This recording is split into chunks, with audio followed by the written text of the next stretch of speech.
Lalo good morning, Ram Ram, Sitaram, જય શ્રી કૃષ્ણ, જય માતાજી, જય ગોપાલજી, ઠાકોરધણી, જય જલારામ, જય દિનેન્દ્ર, જય સ્વામિનારાયણ, મહાદેવ શંભુ, હર હર મહાદેવ. કેમ છો?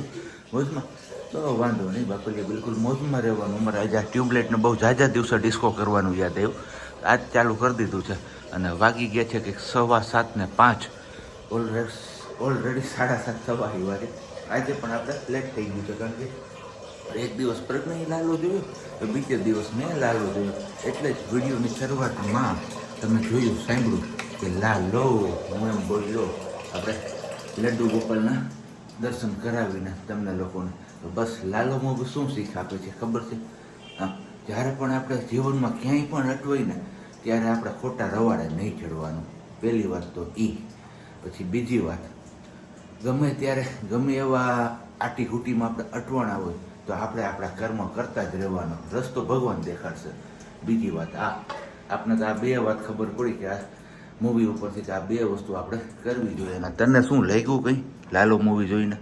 ત્રીજી વસ્તુ એ કે જ્યારે પતિની પરિસ્થિતિ નબળી હોય ને ત્યારે પત્નીએ પણ સાથ આપવો જોઈએ અને પત્નીએ પણ એમની જે આવક થોડી ઘણી કાંઈ વધી શકવી જોઈએ ને એમાં એમને સપોર્ટ કરવો જોઈએ. જો એ કરી શકે એવી હોય ને તો. પણ એમનું ઉલટું નહીં કરવાનું કે નહીં એ તારી ફરજ છે તું કર, કે તમારી ફરજ છે તમે કરો, હું નહીં કરું. તો મૂવીમાં પણ સેમ કંઈક એવું છે. આપણે જે પેલા છે તુલસી, એ એમને શું કહેવાય સહારો બને જ છે, પણ એમનો પતિ અવળે રસ્તે ચડી જતો હોય એ છે. સહારો બને છે, લાસ્ટમાં બને છે. શરૂઆતમાં જ્યારે ઝઘડો થાય છે ને ત્યારે ખુદ ના પાડે છે. એમના પરથી એમના લીધે તો એ પેલો ચાલ્યો જાય છે ને ઘરેથી, લાલો છે. જ્યારે બેનો ઝઘડો થાય છે ત્યારે જે જાય છે ને એને લાલો કહે છે પણ ખરો કે તો તું પણ કમાને થોડું, કેમ કે એમની જ્યારે બેબીની સર્જરી કરાવી ને ત્યારે પૈસા લીધેલા હતા અને એમાંથી આ બધી શરૂઆત થાય છે. તો બસ એ બધી શીખ આપે છે. અને બીજું એ કે કર્મ આપણે કરવાના છે તો ભગવાન એમાં સાથ આપવાનો છે. અને બીજી વસ્તુ કે કદાચ ભગવાન માફ કરી દેશે, ગમે એવા કર્મ કર્યા છો, કર્મ નહીં છોડે આપણે ક્યારેય. આપણા કરેલા કર્મ આપણે ઘણી વાર કહેતા હોય છે કે આપણું કરેલા કર્મના ફળ ભોગવવા જ પડતા હોય છે. પડે છે, પણ ભગવાન માફ કરી શકે છે, કર્મ નહીં. એટલે કર્મ કરીએ તો સારા કરીએ, હાથે કરીને એવું કંઈ ન કરીએ આપણે જાણતા હોવા છતાં બી કે એમનો અંજામ બહુ ખરાબ આવે ને પછી જે આપણે સહન ન કરી શકીએ. અને બાકી ભગવાન પરથી ભરોસો ક્યારેય ન ઉઠવો જોઈએ. જેવી રીતે લાલાનો ભરોસો ગમે એ પરિસ્થિતિ હતી છતાંય લાલાને એક વિશ્વાસ હતો જ ભગવાન પર, લાલા પર, એટલે કે ભગવાન કૃષ્ણ પર, પ્રભુજી પર. તો પ્રભુજીને લાલો કહે છે ખબર છે ને, હું તમને જમાડતો હતો તો આજે મેં તમને જમાડી દીધી નહીં. ઓલા કૃષ્ણ ભગવાન એવું કહે છે, તને યાદ છે કે તું નાનો હતો ત્યારે દરરોજ તું મને ભોગ લગાડતો હતો ને મને જમાડતો હતો, આજે મેં તને જમાડી દીધો. લાલો તો પેલું કે છે લાલાભાઈ મેં તમને ત્યારે એને ખબર નથી કે એ ભગવાન કૃષ્ણ છે કે લાલાભાઈ મેં તમને કે ફેરવા થાય કે બધે હું તમને ફરવા લઈ ગયો તો મોટા ભાઈ, હું તમને કે મેં તમને કાવે પીવડ્યો હતો અને તોય તમે મને નહીં છોડો, તોય તમે મારી હારે આવું કરશો. હું અહીંયા કેટલા દિવસે ભરાઈ ગયો છું. પછી છેલ્લે જ્યારે ભીત તોડે છે દિવાલ ત્યારે બી પ્રભુ જીતે છે, ભગવાન કૃષ્ણ કહે છે કે લાલો થાકી જાય છે ને લાલો કહે છે કે આ હવે તો ભેગું નહીં થાય ભીતનું, કે પ્રભુજી નહીં તો ત્યારે કહે છે ભાઈ ના, એક છેલ્લો ચાન્સ, છેલ્લી વાર ટ્રાય કરતું. અને જ્યારે એ છેલ્લી વાર ટ્રાય કરે છે અને એ દિવાલ તૂટે છે પછી શું એમના મોઢા ઉપર ખુશી હોય છે કે બસ. ચોથી વાત એવું કે આપણે સતત પ્રયત્નો કરતા રહેવા જોઈએ. ખબર નહીં કે કયા પ્રયત્ને આપણને સફળતા મળે, કારણ કે હંમેશા જોયું હોય છે કે આપણે 2-3 પ્રયત્ન કરીએ ને ત્યારે થાકી હતાશ થઈ અને આપણે જે કામ કરવા ઈચ્છતા હોય કામ આપણે પડતું મૂકી દેતા હોય છે. પણ નહીં, ભલે નિષ્ફળતા મળતી રહીએ પણ સતત આપણે આપણા કર્મ કરતું રહેવાનું. કયા પ્રયત્ને આપણી સફળતા લખી છે એ તો આપને બી નથી ખબર. શું કેવું તારે? નિષ્ફળતા જ સફળતાની જે સીડી ચડાવે છે. આપણે બી એક યુટ્યુબમાં આપણે કીધું હતું કે કેટલી ટાઈમ મહેનત કરી અને 1000 કલાક, પહેલા તો 4000 કલાકનો ટાર્ગેટ હતો, એ પૂરો કરવા માટે 1000 કલાકનો વોચ ટાઈમ કરી દીધું હતું. અને પછી વિડીયો ડિલેટ થઈ ગયા, ચેનલ નહીં, સોરી. અને ત્યારે જો આપણે હિંમત હારીને છોડી દીધું હોત તો પાછી 4000 પહેલેથી કરવાની, ઓલી 3000 કરવાની, તો અઘરું થઈ જાય. પણ છતાં પણ હિંમત હાર્યા વગર આપણે કરીએ તો એમની સફળતા મળે જ ને. અત્યારે સફળતા છે જ આપણા હાથમાં, આપણે જોઈએ છીએ. અને બીજી એ કે બહુ બધી અમારે જ્યારે પ્રેગ્નન્સીનો પ્રોબ્લેમ હતો ત્યારે દવાખાના રેખડા બહુ બધું જે લોકો કે ત્યાં એ જગ્યા ઉપર આપણે જઈએ એવા અને બધું કર્યું. છેલ્લે એક સમય તો એવો હતો કે હવે નથી પોસિબલ, ત્યારે હતાશ થઈને બેસી ગયા હતા. પણ નહીં, એક વિશ્વાસ હતો કે નહીં, થશે. તો બસ આપણે એ ભરોસા ઉપર આગળ વધતા રહ્યા અને એ ભરોસાનું તમે પરિણામ જોવો છો. આજે અમારા હાથમાં સૈયાબેન છે. ત્યારે બધાએ સાથ છોડ્યો તો ત્યારે આપણે શું બોલતા ખબર છે?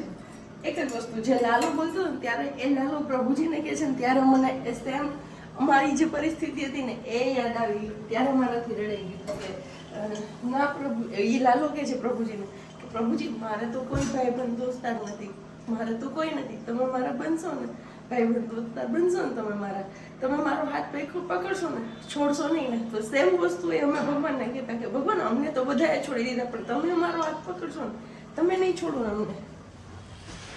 ચલો, સાબજી જતા રહ્યા ઓફિસે અને અમે અમારી મા દીકરી બે આવી ગઈ અમારી ડ્યુટીમાં. તો આપણે બારીએ બેન બેસી ગયા છે બારીએ, આપણે બારીએ નહીં, આપણે અહીંયા સેટિંગ પર બેઠા બેઠા એમનું ધ્યાન રાખવાનું છે, કેમ કે એમણે જો હાલવું છે અહીંયા રેલિંગ પકડી અને બધે હાલવું. સિયા શું કરે તું? એ વોકિંગ કરે છે મસ્ત સુરજ દાદાના સાનિધ્યમાં. હે ને સિયા? અત્યારે ઠંડુ ઠંડુ વાતાવરણ હોય ને તો થોડોક શિયાળાનો કુમળો તડકો લેવો જરૂરી હોય. તો મમ્મા બનાવતી તને મોબાઈલ સામે આવે એટલે મમ્મા યાદ આવી જાય. અહીંયા જો જેસીબી નીકળું સિયા, ક્યાં જેસીબી? જો ગ્રીલ પકડીને ઊભી રે, પેલા બે હાથે ગ્રીલ પકડી લે, બે હાથે ગ્રીલ પકડ સિયા, બંને હાથે પકડી લે ગ્રીલ. સીયુ, હાસ, વેરી ગુડ. હવે જો હમણાં નીકળશે જેસીબી હો ને. અહીંયા રોડ ઉપર કઈ નીકળે ને તો જોવે છે. એક મોટો બધો એવો ભાઈ હતો, એ ટ્યુશનમાંથી આવતો હશે, તો એને હું જોઈને દાંત કાઢતી હતી ને બોલતી હતી ને, ત્યાં ક્યાં સુધી પહોંચ્યો ને ત્યાં સુધી દાંત કાઢ્યા છે. અને કાં તો કોઈ દાદા રોડ ઉપર નીકળે, બહાર નીકળે ને તો દાદા દાદા બા બા ચાલુ કરી દે બોલવાનું. સિયા હું કે સિયા બોલતો મમ્મા મમ્મા. કેટલી ઇન્સલ્ટ કરે છે મારી, તમે જોવો છો ને કેમેરા. ખબર નહીં, મને ક્યારેક ક્યારેક એવું થાય કે મેં કેટલા વર્ષો સુધી રાહ જોઈ કે ભગવાન આજ સારું કરે, કાલ સારું કરે, કાલ સારું કરે. અને ફાઇનલી 7મા વર્ષે ખુશી મળીને 8મા વર્ષે બેન આવ્યા. એવું કહીએ ને તો હાલે કે 8મા વર્ષે ભગવાને સિયાને આપી, અમારા હાથમાં આપી. ટમીમાં તો 1 વર્ષ પહેલા આપી દીધી એની જેમ. તો આ વર્ષ નહીં પણ 9 મહિના પહેલા.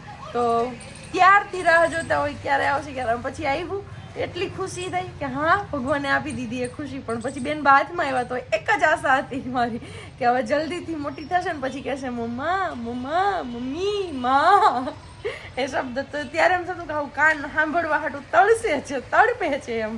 પણ મોટી થઈ તો એક જ શબ્દ આવ્યો, પાપા પાપા. ગમે એટલી કોશિશ કરાવો મમ્મા નહીં બોલું તો નહીં જ બોલું. મમ્મા નહીં બોલે ને સિયા? એ સિયા મમ્મા બોલશે સિયા? જો પાડે છે ને, ચોખ્ખી ના પાડે નહીં હું મમ્મા નહીં બોલું. તો ખબર નહીં, હું હજી ઇંતજાર કરી 7 વર્ષ જેમ રાહ જોઈ છે એમની આવવાની કે ભગવાન ક્યારે આપે, એમ હવે 4 મહિના વધારે રાહ જોઈ લઈએ બીજું શું. બાકી મમ્મા સુવા ટાઈમે મમ્મા જોઈએ, જમાડે મમ્મા, રહેવું મમ્મા પાસે, વાલો વાલો દીકરો મમ્માનું તાવું. પણ મમ્મા નહીં, બોલીશ નહીં મમ્મા. સિયા મમ્મા ન બોલે ને? કેમ ન બોલે સિયા મમ્મા? ગ્રીલ પકડી લેવાની, પડી જાય, ભપ થઈ જાય બધું. યસ પાપ. કાંઈ વાંધો નહીં, બીજું હું હાલે રાખે. હજી નાની છે, થોડીક મોટી થશે ને થઈ નહીં તો અમને વર્ષાબેને શીખવાડ્યું છે અમને બાકી લવો નથી પડતો. મેં કીધું મમ્મા લવો મરે ને મમ્મા એક ખાલી કાનોમાં તો લગાવો, એમાં લવો ન મરે. મેં કીધું અને પાછું જોવાની ખૂબી એ પાપા બોલશે, બા બોલશે ને દાદા બોલશે, 3 જ વસ્તુ. ના ફિયા ના મમ્મા એ કોઈ એ નહીં બોલે. ગમે એટલું કરશો ને કોશિશ તો એ નહીં બોલે. એક દીદી શીખવાડ્યું હતું ને તો દીદી બોલી હતી, કેમ કે વેક્સિન લેવા ગયા ને આ દીદી આ વેક્સિન અપાવડાવ્યું હતું ને તો હર્ષા મેડમે ના પાડી કે મેં નથી આપ્યું ઓછી, મેં કંઈ નથી કર્યું. કે મેં કીધું શિયા દીદીએ આપ્યું હતું એટલે એ દીદી સામે. તો બસ એ ત્યારે એક શીખવાડ્યું ને તો દીદી દીદી કરતી હતી કે 2 દિવસ દીદી દીદી એવી રીતે બોલી, પણ પછી નહીં. બાકી આ બા દાદા ને પાપા 3 જ, બાકી કોઈ નહીં. ના ફિયા ના મમ્મા. કાંઈ વાંધો નહીં, ચલો આજે તો બપોરે રસોઈમાં પણ કંઈ બનવાનું નથી. તો મળીએ, શું શું કન્ટિન્યુ કરીએ છે ખબર નહીં. તો સીધા જવા લાવશે પછી. ધીમે ધીમે ધીમે ધીમે હવે ઠંડીનું પ્રમાણ વધતું જાય છે અને સ્વેટર ને એવું બધું ઓછું પડતું હોય એવું લાગે છે બાઇક ઉપર. પણ કંઈ નહીં, બસ હજી આપણે જસ્ટ ઘરે પહોંચ્યા છીએ અને રસોઈનું બધું કામકાજ બાકી છે. ને અહીંયા અમારા બેન બાએ પેટી ખોઈલી છે રમકડાની અને એક કરીને એ બધી વસ્તુ જો આમ ઉડાડતી જાય અને બાકીનું આ એને બહુ મસ્ત મજાની ગમે છે પપેટ, તો એ અહીંયા રસોડામાં લઈ એવી છે. તો બસ બેનબા એ એમની રીતે છે, અહીંયા એમના મમ્મી લાગી ગયા છે અત્યારે હવે રસોઈમાં. તો આજે બનવાનું છે મસ્ત મજાનું ગરમા ગરમ રીંગણા બટાકા ટમાટરનું શાક અને ગરમ ગરમ બાજરાના રોટલા. આ ફરમાઈશ આપણે આજ સવારથી કરી દીધી હતી, એટલે આપણા માટે આજે ફોન નથી આવ્યો કે સાંજે શું ખાવાનું બનાવવું. નહીતર તો દરરોજ સુધી આપણે ઓફિસ આવે ને ત્યાં આવી ગયો હોય ફોન કે આજે સાંજે શું ખાવું છે. આજે સવારમાં જ ફરમાઈશ કરી દીધી હતી એટલે નથી કર્યો, બરોબર ને? છતાં પણ કન્ફર્મ કરવો તો એકવાર કર્યો જ તો. હા હા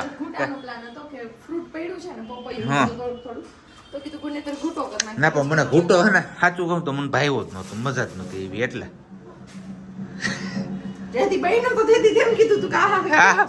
હા તો તને સારું લાગે ને એટલે બે ઘડી. હા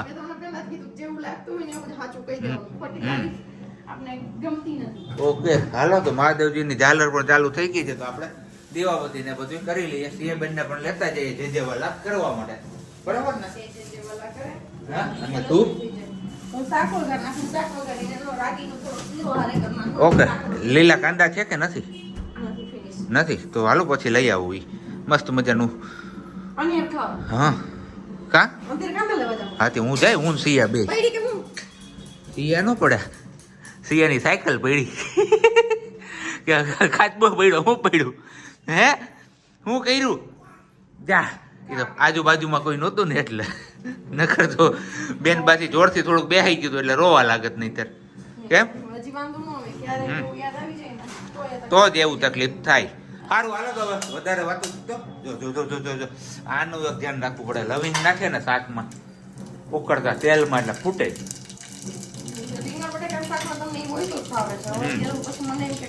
ઓકે કઈ વાંધો નહીં.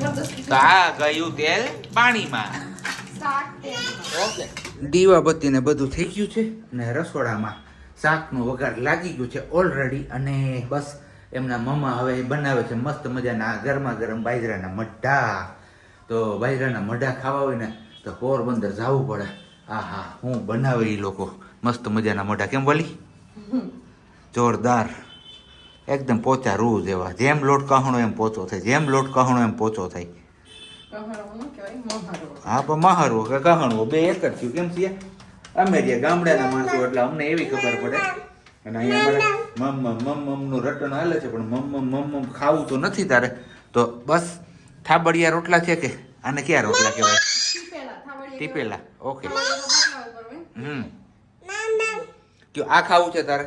ખાવું છે એ ખાવું છે તારે? હે તો આપું હાલ. મમ ઈ ખાવું છે કે હે? તો શું ખાવું છે? જો આ મમ્મા રોટલો બનાવે ને ખાવાનો છે આપણે. હવે ખાઈશ ને સિયા? હજી પણ ચડવા તો દે ને, હજી તો બનાવે છે. આમાં તાવડી ઉપર લોટી ઉપર સડે. તાવડી કે લોટી શું કહેવાય? તાવડી. લોટી તો આને કહેવાય. કેમ? બસ તો ગરમા ગરમ બાજરાના રોટલા બની જાય પછી આપણે ખાઈ પી લઈએ. સિયાબેનને પણ ખવડાવી પીવડાવી લઈએ અને પછી જોઈએ છે આગળ ક્યાંય જવાનો પ્લાન થાય છે કે નથી થતો. ક્યાં? કેમ ત્યાં શું છે? હા ઓકે તો બીજું એક યાદ છે સત્યમ ત્યાં નહીં આવી ગયું હવે. હા તો ખાઈ પીને મારીએ ચક્કર સિયાબેન ને લઈને, બરોબર ને? સિયાને ટાટા આવું છે ને? ટાટા આવું છે કે નથી આવું તારે? નથી આવું તો તું ઘરે રહી. મમ્મા હા પણ બનાવે દીકરા બનાવે. જો અહીંયા મુકાઈ ગયો છે, હમણાં બની જશે. પછી સિયા મમ્મા ખાઈ લેશે મસ્ત મજાનું.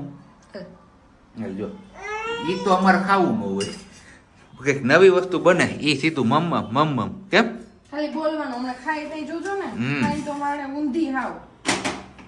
તમે લોકો અત્યાર સુધી અમારા સિયાનું રોવાનું નહીં સાંભળ્યું હોય તો સાંભળો સુનહેરા અવાજમાં અમારા સિયાબેન નું રોવાનું. કેમ રોવે સિયા? હે એ જોયું હે સિયા આમ જોતો. સિયા કાગડો ક્યાં ઉડે? પછી સિયાના વાળ ક્યાં ગયા? કોણ લઈ ગયું તું સિયાના વાળ? ફર ફર ફર સિયાબેન ઉડે ફર જો બસ આમ થાય અમારે ખવડાવવામાં. તો કઈ નહીં, અહીંયા મસ્ત મજાનો ગરમા ગરમ રોટલો, અહીંયાથી આપણું આ શાક અને મૂળી અને આપણી ડુંગળી છે ને આની અંદર સંતાડેલી છે. તો આવી જાવ વારું પાણી કરવા માટે. કેમ વાલી? યસ મસ્ત મજાનો હમ શાક રોટલો અને મૂળો. મસી આ મૂળો હોતન ખાયો જો. ખાવ, હાલો ખાવ, મમ ખાવ. સિયાબેન ટાટા બીજા કોને કરતા હોય? પાપાને કરતા હોય, કારણ કે માં દીકરી બે આગળ ઉતરી ગઈ ને પાપા પાછળ દરવાજો બંધ કરે છે. તો પાપાને કે ટાટા ટાટા, ટાટાનું નામ પડે ને એટલી અમારી દીકરી હરખાઈ જાય છે કે એની વાત જવા દ્યો. હે તને કહો ઘરમાં પેક હોય હા એટલે એને એમ થોડીક વાર બહાર ખુલ્લામાં જવા બધાને એમ થાય ને કે ઘરમાં ને ઘરમાં જેવું ઊંઝાય બેન ને જો અહીંયા બધી હવે લાઇટો ને આ ગાડી ને બધું દેખાશે ને એટલે એવી મોજ આવશે એને. હે તો સિયા આપણે હવે સીધ જવાનું છે. પેલા અહીંયા નજીકમાં કે હે? હેન્ડલૂમ શોપ પર, પછી ત્યાંથી ગામ સત્યમમાં. ત્યાં જવાનું છે, ત્યાં કેરી પાકી ગઈ છે. હો બસ તો સિયાબેન ને ગામમાં લઈને ગયા હતા. ગામમાં તો નહીં પણ અહીંયા આપણે જોશીપુરાની માર્કેટમાં અને લઈ આવ્યા છીએ કંઈક આવું. આ છે નો લેકમી ઝૂલી જ્યુસીનો રેડ સિંદૂર. એક ચપટી સિંદૂર કી કિંમત તુમ ક્યાં જાનો. ધવલ બાબુ અને બાકી હારવાર હવે બીજી ખરીદી પણ થતી જ આવી હોય અમારે. તો અહીંયા છે અમારે સિયાબેન માટેનો નાનો એવો કેમેરા, આની અંદર છે નાનું એવું ટેડી, અને બાકી એ અહીંયા મમ પડી ગયું સિયાબેનનું. અને બાકી આ આપણે ગાડી માટે આવું કંઈક લીધું છે. અને બાકી શું છે એ હવે લિપસ્ટિક છે કે સિંદૂર છે? એટલે સિંદૂર છે, લિપસ્ટિક છે જો.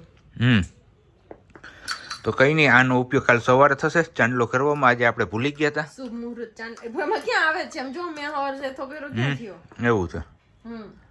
ઓકે, મેઇન મુદ્દો તો ભૂલાઈ ગયો. તો હારવાર આપણે આ પણ લેવાનું હતું, કેટલા દિવસથી વેઇટ કરતા હતા. તો ફાઇનલી આજે મળી ગયું આપણે. આ રોટલી વણવાનો પેલું નીચેનું સ્ટેન્ડ છે, પાટલો રાખવાનો. હે પાટલો રાખવાની ગોદડી. ઓકે, આમાં પણ હવે સેમ ઓલું આવવા માંડ્યું, નીચે આમ ચોટી જાય ને એવું ચીપકી જાય એવું. જો હલે નહીં. બીજું એ કે પેલું થાય નહીં કઈ. શું નો થાય? પાટલાના માપની ગોળ અને લાઈટ કલર હોય એટલે દેખાય બી મસ્ત. કે લોટ ઢવરાણું છે દેખાય નહીં. ખબર ન પડે.